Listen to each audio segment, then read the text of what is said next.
कोंडीमुळे संपूर्ण त्रस्त झालेला आहे। आपण पाहता संपूर्ण भिवंडीमध्ये जड वाहनांना या अवजड वाहनांना बंदी आदेश असून सुद्धा हे वाहतूक पोलीस हे काहीतरी त्यांचे साठवलेटे करून या मोठ्या गाड्यांना आपण दाखवा, या मोठ्या गाड्या दाखवा, समोर बघा मोठी गाडी आहे। आता सकाळ 11-12 वाजलेले आहेत, यांना बंदी आदेश आहे। हे बंदी आदेश असताना या भिवंडीमध्ये काय करतात? आणि या मोठ्या गाड्यांमुळे आम्हाला भिवंडीकरांना त्रास होतोय। आमचे स्थानिक सर्व जे टेम्पो चालक मालक आहेत, पोरं आहेत, इथली सुशिक्षित पोरं आहेत, टेम्पोमध्ये त्यांचा 2-2, 3-3 तास वाहतूक कोंडीमुळे वेळ जातो। त्यांच्या पेट्रोलचा खर्च गव्हर्नमेंट देणार आहे का? सरकार देणार आहे का?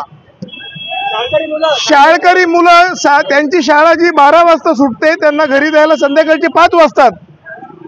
त्यांना चक्कर येणं, त्यांची प्रकृती बिघडली, याला जबाबदार कोण असणार आहे? आज संपूर्ण भाग आपण बघताय, राहणार आहे आमचा पूर्ण आहे, कोपर आहे, पुढे काल्हेर आहे, या संपूर्ण पट्ट्यातील नागरिकांना नाहक त्रास आहे। आणि येणारी जाणारी आमची सगळी मंडळी आहेत।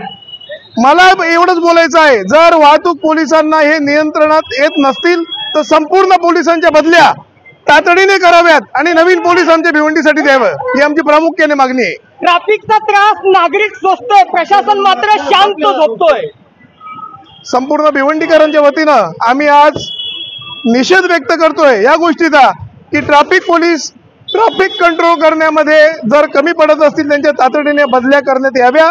सन्माननीय ट्रॅफिकचे आयुक्त आहेत यांना आमची या निषेध मोर्चाच्या माध्यमातून ही प्रामुख्याने मागणी असणार आहे।